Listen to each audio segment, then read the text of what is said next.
이 시간 현장에서 그리고 온라인으로 함께 예배하는 우리 모든 성도님들 주 안에서 사랑하고 축복합니다. 우리의 인생을 돌아보면요, 아주 좋았던 일만 있었으면 얼마나 좋을까요? 근데 이 좋았던 일만 있는 것이 아니라 또 안 좋은 일도 같이 겹쳐요. 예를 들면은 저 이제 운동을 좋아해서 이제 청년 때 운동을 굉장히 많이 했습니다. 그날따라 컨디션이 너무나 좋은 거예요. 예. 그래서 뛰는 게 너무나 몸이 가벼워요. 그래서 막 뜁니다. 그러면요 꼭 다쳐요. 부상당해요. 컨디션 좋다고 이 오버해서 이게 좀 과잉 인제 운동을 하게 되면요 꼭 다치게 돼요. 우리의 인생도 좋은 일만 쫙쫙쫙쫙 하면은 얼마나 좋습니까? 그래서 기분 좋게 막 가다가 보면요 언젠가는 또 안 좋은 일 때문에 또 쓰러지게 됩니다.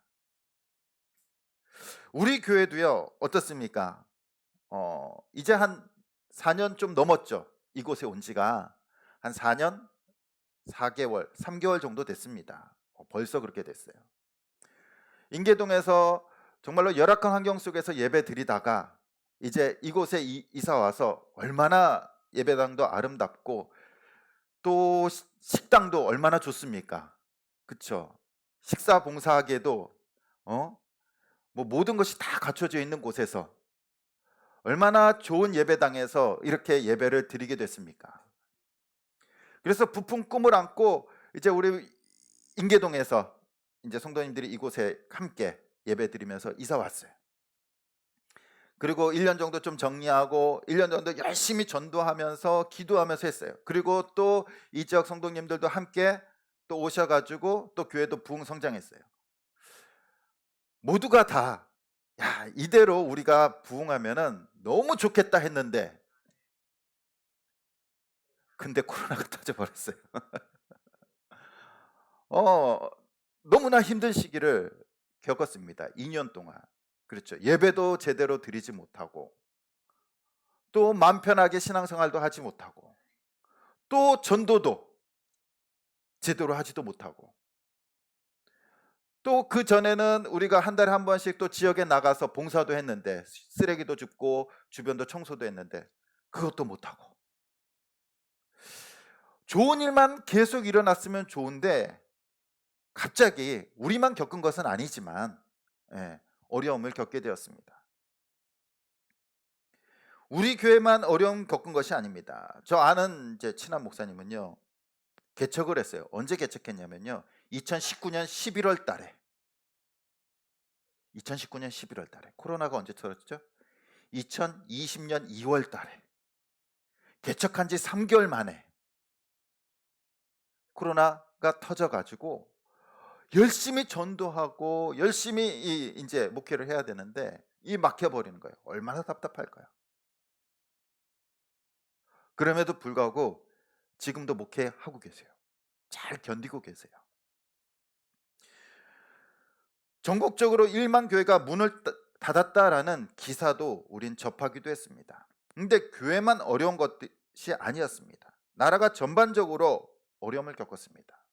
또 특히 안타까운 분들이 계세요. 2019년에 12월 달이나 또 2022년 1월 달에 개업하신 분들. 그분들은 우리보다 더 할 거예요. 예. 얼마나 힘든 시기를 겪었을까요? 우리가 개업을 하거나 장사를 할 때는 어떠한 마음을 품습니까? 안 될 거라는 마음을 품지 않아요. 안 될 거라는 마음을 품으면요 시작도 안 해요.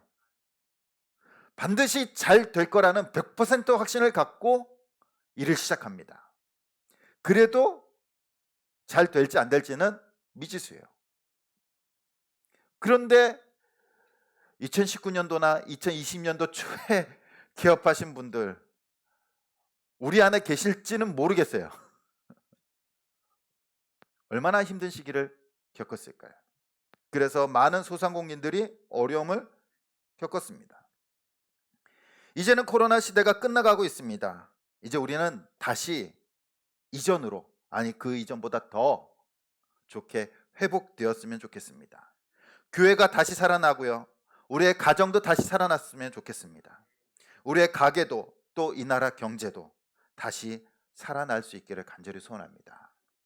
그래서 오늘 말씀을 통해서 우리의 믿음과 가정 그리고 우리의 삶이 어떻게 이 다시 살아나는 은혜를 경험할 수 있을까? 우리 말씀을 통해서 우리 함께 나누고자 합니다. 지도를 잠깐 보시면요. 네, 잘 보이시나요? 네.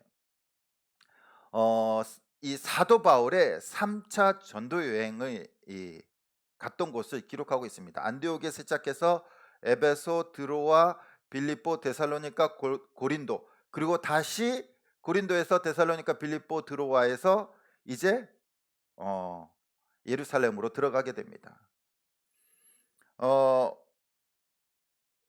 19장에 보면요. 사도행전 19장에 보면 에베소에서 어떠한 경험을 하게 되냐면은 이제 은장색 데메드리오가 선동으로 인해서 바울 일행이 그곳에서 어려움을 겪게 돼요. 어려움을 겪게 돼. 에베소에서. 그리고 바울은 그곳을 떠나서 다시 이제 고린도까지 쭉 갑니다. 전도를 가요. 선교 여행을 가고 또 이전에 이제 세웠던 교회들을 쭉 방문합니다. 그리고 오늘 말씀은 다시 돌아오는 길이에요. 고린도에서 데살로니가, 빌립보 그리고 드로아로 다시 들어옵니다. 그리고 오늘 20절 말씀 이 드로아에 도착해서 생긴 일이에요. 이 드로아는 이제 이전에 사도 바울이 아시아를 중심으로 전도를 하려고 했는데 꿈에 마게도니아 사람이 이리 건너와서 우리를 도우라라고 꿈을 꾼 곳이 바로 이 드로아예요. 드로아. 그리고 이제 마지막 전도 여행을 접으면서 이제 드로아에 도착합니다. 그리고 그곳에서 무교절 후에 이제 5일 만에 드로아에 도착했고 거기서 7일을 머무르게 돼요. 그리고 바울이 떠나기 전 주일에 이 성도들과 마지막 모임을 갖게 됩니다. 그리고 떡을 떼고 예배를 드리는 거예요. 이날은 안식 후 첫날 주일 저녁으로 추측이 됩니다. 주일 저녁. 왜 주일 저녁에 예배를 드리느냐? 오늘날 우리는 얼마나 좋은 시대를 살고 있습니까? 주일날 이렇게 쉬잖아요. 그쵸? 주일날 쉬고 예배를 드리잖아요. 조선시대 때 주일날 쉬었을까요? 안 쉬었죠, 당연히. 당연히 안 쉬었죠. 바울 시대에도 안식일날 쉬었지 주일날은 쉬지 않았죠. 그것도 누구만 쉽니까? 유대인들만 하는 거죠. 헬라 지역에서는 당연히 쉬지 않죠. 그래서 일을 마치고 주일날 저녁 때 이제 성도들이 한 이제 집에 모입니다. 집에 모여요. 그리고 떡을 떼면서 이제 예배를 드리는 거예요. 요즘 예배는 우리 거의 정해져 있지 않습니까? 11시부터 시작해서 12시 조금 넘으면 끝나죠. 시간도 거의 한정되어져 있고요. 또 우리 예배 순서도 보면은 거의 다 정해져 있습니다. 그리고 설교 시간은 또 30분 정도로 하죠. 예전에는 40분 정도였지만 요즘은 이제 많은 교회들이 설교 시간이 조금씩 짧아져요. 그리고 30분이 넘으면 좀 길다라고 생각합니다. 그러십니까? 하지만 초대교회 당시에는요, 예배 틀이나 정해진 순서가 없었어요. 누구 마음대로? 설교자 마음대로. 특별한 시간, 설교를 시작하는 시간도 따로 없었고 끝나는 시간도 따로 없습니다. 그냥 설교자가 하면 가는 거예요. 그냥. 얼마나 좋습니까? 그렇죠. 아무도 안 좋아하시는 것. 드로아에서 바울이 이제 마지막 이 고별 설교를 하는 겁니다. 고별 설교. 이제 언제 볼지 몰라요. 그렇기 때문에 바울은 자신이 갖고 있는 주님에 대한 그 복음을 다 쏟아붓고 싶은 거예요. 그렇지 않겠습니까? 그래서 7절에 보면은 바울이 밤중까지 설교했다라고 말하고 있고요. 또 9절에 보면은 바울이 강론하기를 더 오래 하매 라고 기록하고 있습니다. 일반적인 이제 예상보다 이 설교가 더 많이 길어지는 거예요. 마지막이니까. 옛날로 얘기하면 부흥의 마지막 저녁 날이잖아요. 그러니까 다 쏟아붓는 겁니다. 하나라도 놓치고 싶지 않고 하나라도 더 들려주고 싶은 거예요. 바울의 말씀이 밤늦게까지 그치지 않고 계속됩니다. 그런데 그만 뜻하지 않는 사건이 발생합니다. 설교를 듣기 위해서 모인 사람들 중에 유두고라는 청년이 있습니다. 이 청년이 이제 3층 창가에 이제 걸터 앉아서 예배를 드리고 있었어요. 그런데 이제 길어지니까 어떻습니까? 조는 거죠. 조는 거죠. 그리고 졸았는데 창가에서 떨어진 거예요. 그리고 죽었어요. 사람들이 달려가 보니까 이미 죽었어요. 이 유도고라는 이름은요, 의외로 이 복되다, 다행이다, 행운이다 라는 뜻이에요. 근데 불행이 온 거예요. 갑자기 이름과 반대로. 당시 이 이름은요, 사회적 하층민들 가운데 많이 쓰였던 이름이라고 합니다. 이 유두고.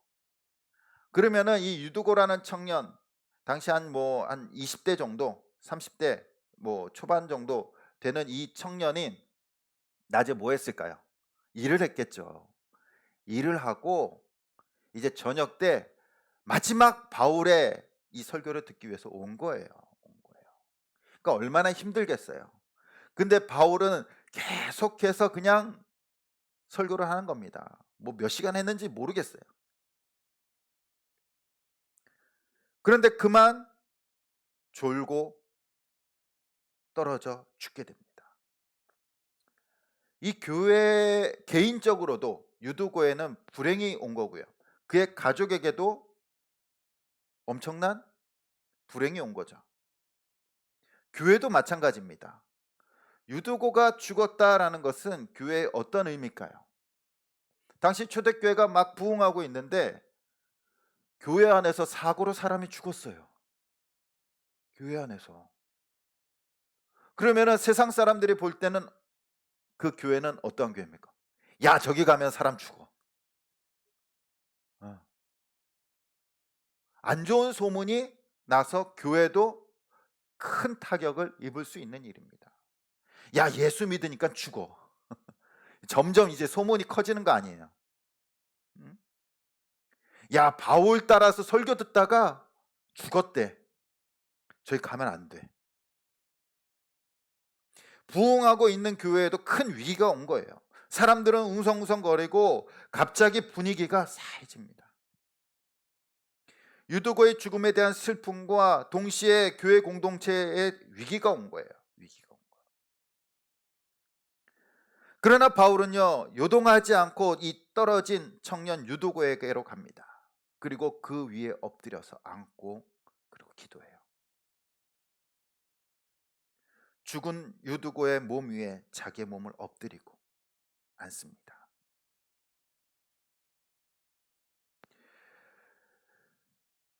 성경을 알고 있는 이 성도들은요, 이 바울의 모습을 보면서요, 한 가지 기록이 떠오를 겁니다.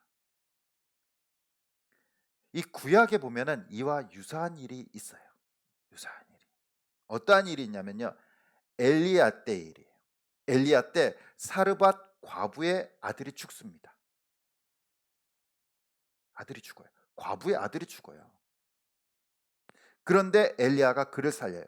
어떻게 살리냐면요, 열왕기상 17장 19절에서 20절 말씀 보겠습니다. 우리 한번 같이 읽겠습니다. 시작. 엘리야가 그에게 그의 아들을 달라 하여 그를 그 여인의 품에서 받아 안고 자기가 거처하는 다락에 올라가서 자기 침상에 누이고, 20절입니다. 여호와께 부르짖어 이르되 내 하나님 여호와여, 주께서 또 내가 우거하는 집 과부에게 재앙을 내리사 그 아들이 죽게 하셨나이까 하고 그 아이 위에 몸을 3번 펴서 엎드리고 여호와께 부르짖어 이르되 내 하나님 여호와여, 원하건대 이 아이의 혼으로 그의 몸에 들어가게 하옵소서 하니 여호와께서 엘리야의 소리를 들으심으로 그 아이의 혼이 몸으로 들어오고 살아난지라. 아멘. 아이에게 안고 자기의 몸을 엎어요. 엘리야뿐만 아니에요. 똑같은 일이 또 일어납니다. 구약에 보면은 엘리사 때 일이에요. 수넴 여인의 아들이 죽습니다. 열왕기하 4장 34절에서 35절에 보면 또 이렇게 기록되어져 있습니다. 아이 위에 올라 엎드려 자기의 입을 그의 입에, 자기의 눈을 그의 눈에, 자기의 손을 그의 손에 대고 그의 몸에 엎드리니 아이의 살이 차차 따뜻하여지더니 35절에 보면 엘리사가 내려서 그 집안에서 한 번 이리저리 다니고 다시 아이 위에 올라 엎드리니 아이가 7번 재채기 하고 눈을 뜨는지라. 아멘. 이스라엘 백성들은요, 유다 백성들은요, 이것을 알고 있어요. 엘리야 때, 엘리사 때 몸을 엎드려서 그 위에 엎드리니까 아이들이 살아났어. 바로 바울이요, 똑같이 하고 있는 거예요. 유두고가 죽자 그에게 엎드려서 기도하고, 그리고 어떻게 됩니까? 떠들지 마라, 생명이 그에게 있다라고 하면서 선포합니다. 그리고 이 청년이 다시 살아나요. 다시 먹습니다. 다시 말씀을 들어요. 새벽까지. 그리고 마지막에 보니까 유두고가 살아나는 과정을 보면서 드로아 사람들이 마음에 큰 위로를 받았다라고 기록되어져 있습니다. 오늘 말씀에 보면요, 단순히 이 초대교회 안에 바울이 유두고 청년을 살리는 능력이 나타났다, 하나님께서 그 능력을 베풀었다라고만 볼 수는 없어요. 왜 이 능력이 나타났냐는 겁니다. 왜 이 기적이 나타나는 겁니다. 바울이 전도 여행하면서 수많은 일들이 일어났을 거예요. 지금은 이 3차 전도 여행을 마무리하는 단계, 이제 마게도냐로 갔다가 돌아오는 마지막 끝 시점에 일어난 일이에요. 바울은요, 전도하면서 그리고 여행하면서 그는 어떠한 말씀을 전했을까요? 어떠한 말씀을 전했을까요? 바울의 그 전하는 복음의 내용은요, 예수님께서 십자가에서 죽으시고 부활하셨다라는 내용이에요. 그것이 주된 복음의 내용이에요. 그래서 사도행전 17장 18절에 보면은 이렇게 기록되어져 있습니다. 어떤 에피크로스와 스토아 철학자들도 바울과 쟁론할세 어떤 사람은 이르되 이 말쟁이가 무슨 말을 하고자 하느냐 하고, 어떤 사람은 이르되 이방 신들을 전하는 사람인가 보다 하니 이는 바울이 예수와 부활을 전하기 때문이라. 부활이라는 것을 처음 들어보는 거예요, 마게도냐 사람들이. 뭔 뚱딴지 같은 소리를 하느냐, 어떻게 살아나느냐, 믿지 못하는 겁니다. 또한 사도행전 23장 6절에 보면은 바울이 그 중 일부는 사두개인이요 다른 일부는 바리새인 줄 알고 공회에서 외쳐 이르되 여러분 형제들아, 나는 바리새인이요 또 바리새인의 아들이라. 죽은 자의 소망 곧 부활로 말미암아 내가 신문을 받노라. 아멘. 뭐가 문제가 된 겁니까? 바울이 전하는 부활이 문제가 된 거예요. 부활이. 유대인들 사이에서도 이 부활이 논쟁거리가 되는 거예요. 어떻게 다시 살아날 수 있느냐? 죽으면 끝이지. 또한 마게도냐에서도 이 부활이 문제가 되는 겁니다. 이해가 되지 않아요. 왜냐? 본 적이 없어요. 경험해 본 적이 없어요. 부활을. 죽은 사람이 살아난 것을 본 적이 없어요. 그래서 바울이 전하는 복음이요, 항상 그곳에서는 문제를 불러일으키는 거예요. 하지만 그 중에 믿는 사람이 있고 또 믿지 않는 사람이 생기는 거예요. 바울은 날마다 예수 그리스도의 십자가의 죽으심과 부활을 얘기했어요. 또한 모이는 교회마다 떡을 뗍니다. 성만찬을 해요. 그 의미가 뭡니까? 예수님의 살과 피를 기념하는 거예요. 죽으심과 부활을 기념하는 겁니다.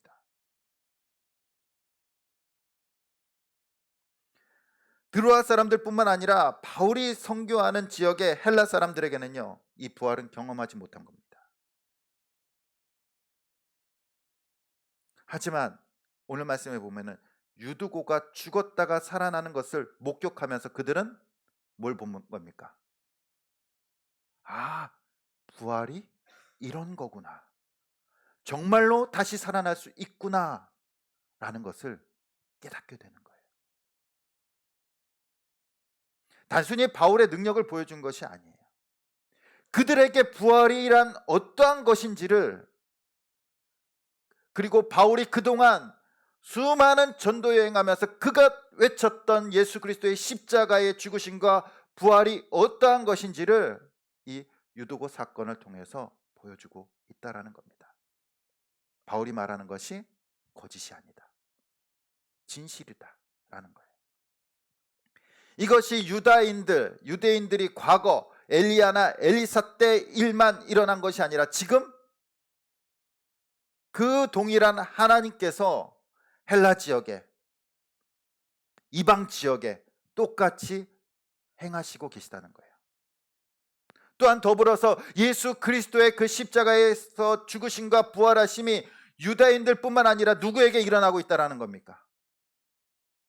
동일하게 이방 민족에게도 일어나고 있음을 보여주는 사건이에요. 보여주는 사건. 이제는 바울로부터 들었던 그 부활, 죽었던 자가 살아나는 부활을 그냥 막연하게 듣기만 했던, 믿었던 그 성도들에게 그것이 진실되고 진리임을 보여주게 됩니다.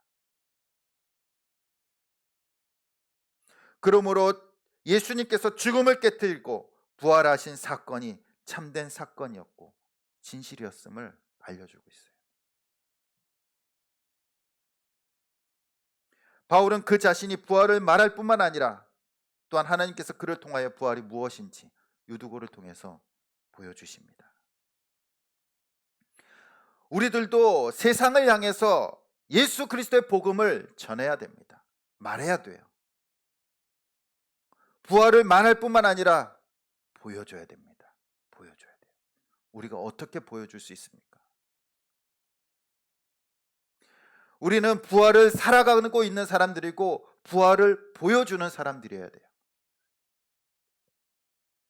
고린도후서 5장 17절에 보면 그런즉 누구든지 그리스도 안에 있으면 새로운 피조물이라, 이전 것은 지나갔으니 보라 새 것이 되었다라고 말씀하십니다.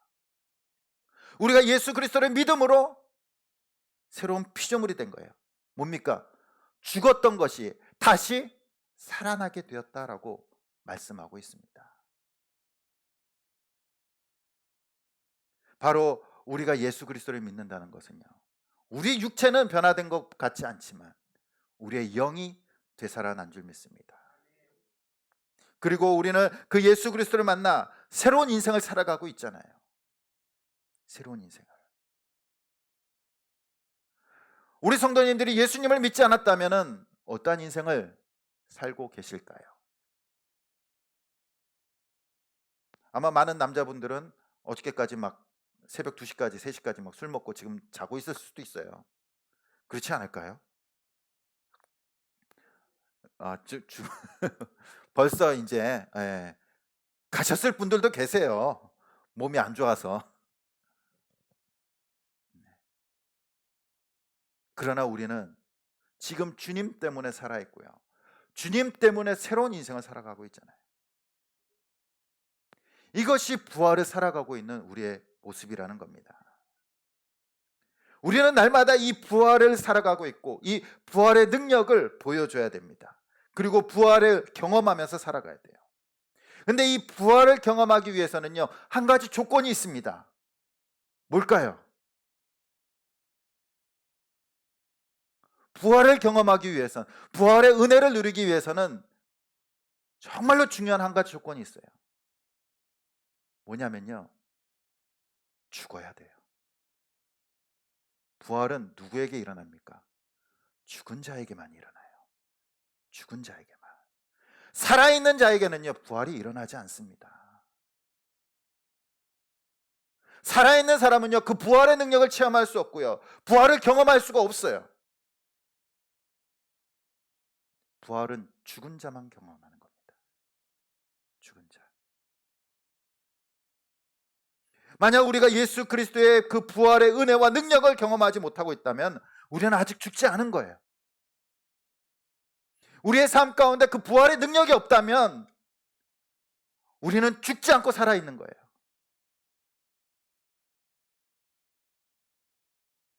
내 안에 나의 자아가 살아있기에 우리는 그 은혜를 누리고 있지 못하는 겁니다. 나의 욕심이 살아있기 때문에 주님의 은혜와 능력이 우리 삶 가운데 없는 거예요. 나의 고집과 자존심이 살아있기 때문에 주님의 은혜와 능력을 경험할 수 없는 겁니다. 주님의 은혜와 능력은요, 그 부활의 능력은 죽어야지 누리는 거예요. 죽어야지 경험할 수 있습니다. 하나님께서 죽었다고 해서 끝냅니까? 아니에요. 죽은 자는 하나님께서 반드시 살리시는 거예요. 나의 죄악이 여전히 있기 때문에 예수 그리스도의 부활의 은혜를 누릴 수 없는 겁니다. 세상 사람들은요, 계속해서 살려고 발버둥 쳐요. 그렇지 않습니까? 어떻게든지 살려고 발버둥 쳐요.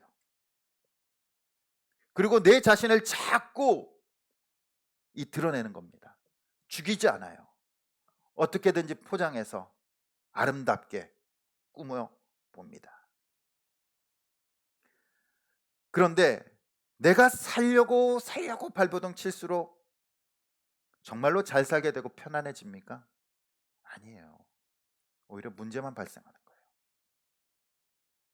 우리 성도님도 생각해 보십시오. 우리 가정의 문제, 또 대인 간의 문제가 내가 살려고 할 때 일어나는 건지, 내가 죽을 때 일어나는 건지. 내가 살려고 할 때 문제들이 일어나는 거예요. 어려움을 겪게 되는 겁니다. 우리가 드리는 이 예배도요, 나를 죽이는 예배가 되어야 될 줄 믿습니다. 나를 죽이지 않으면요, 이 시간 주님을 만날 수가 없어요. 구약에서 제사를 드릴 때 반드시 제물을 가지고 옵니다. 그리고 제물을 죽여요. 왜 제물을 죽입니까? 내 죄를 대신해서 그 제물을, 짐승을 죽이는 거예요. 그래야지 하나님을 만나러 가는 겁니다. 만나는 거예요. 죽지 않으면 하나님을 만날 수 없어요. 지금 우리가 드리는 예배는 나를 죽이는 거예요. 한 주간 동안 나의 죄악들을 고백하고 하나님 앞에 내 자신을 죽이는 겁니다. 아직도 내 욕심이 살아 있습니다. 내 자아가 살아 있습니다. 내가 주의 말씀대로 살지 못하고 내 고집대로 살아가고 있습니다. 주님, 이 진실한 고백과 처절한 고백을 가지고 나아갈 때 주님께서 우리를 만나 주시고 부활의 능력과 은혜로 우리를 채워 주실 줄 믿습니다. 하나님이 주시는 은혜는 항상 나를 죽일 때 주어지는 부활의 은혜입니다. 죽음 없는 부활은 없어요. 내 자신이 죽지 않으면요, 하나님의 은혜를 경험할 수 없습니다. 근데 우리는 날마다 나도 살고 은혜도 경험하길 원하잖아요.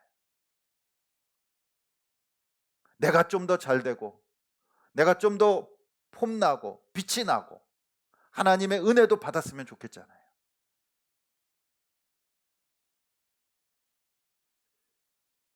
하지만 우리 자신을 죽일 때 하나님의 은혜가 임하게 될 줄 믿습니다. 내 자존심이 죽어야 영혼을 살리는 전도도 할 수 있는 거예요. 그렇잖아요. 전도하려면요, 자존심 내려놔야 돼요.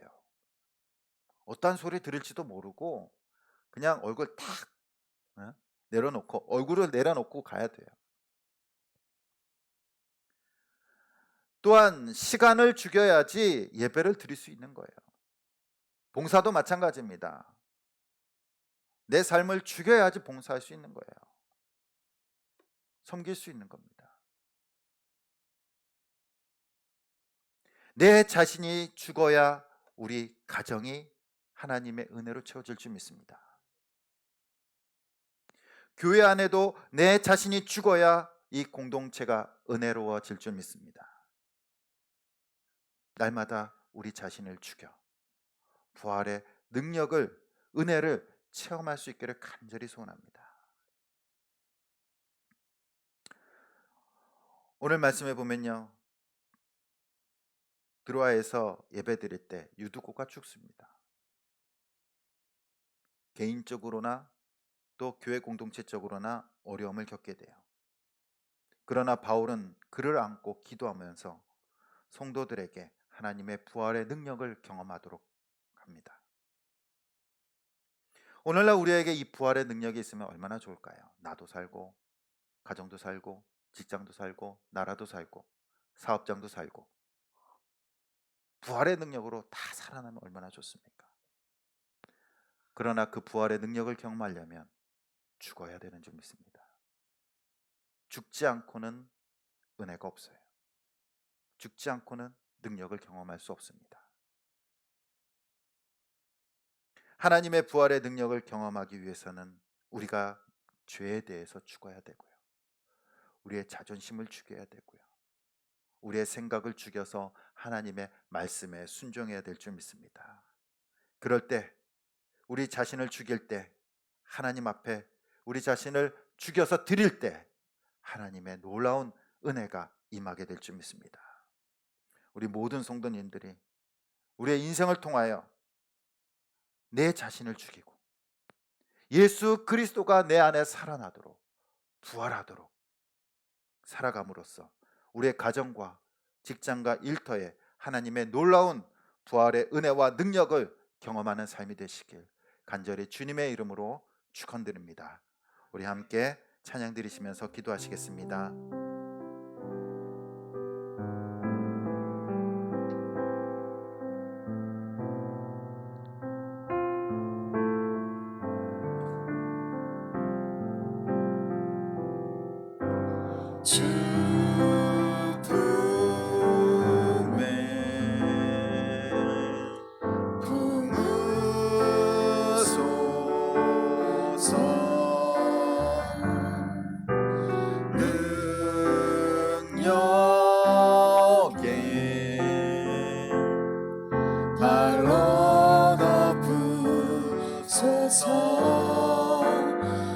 거친 파도 날 향해 와도 주와 함께 날아오리니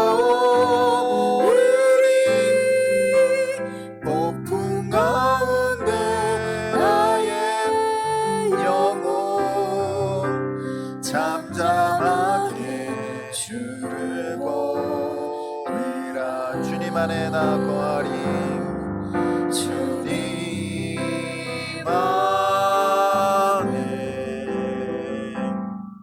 나 거하리.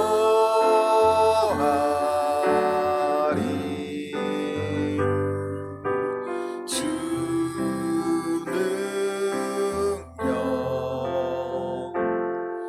나 잠잠히 믿네. 거친 파도 날 향해 와도 주와 함께 날아오리니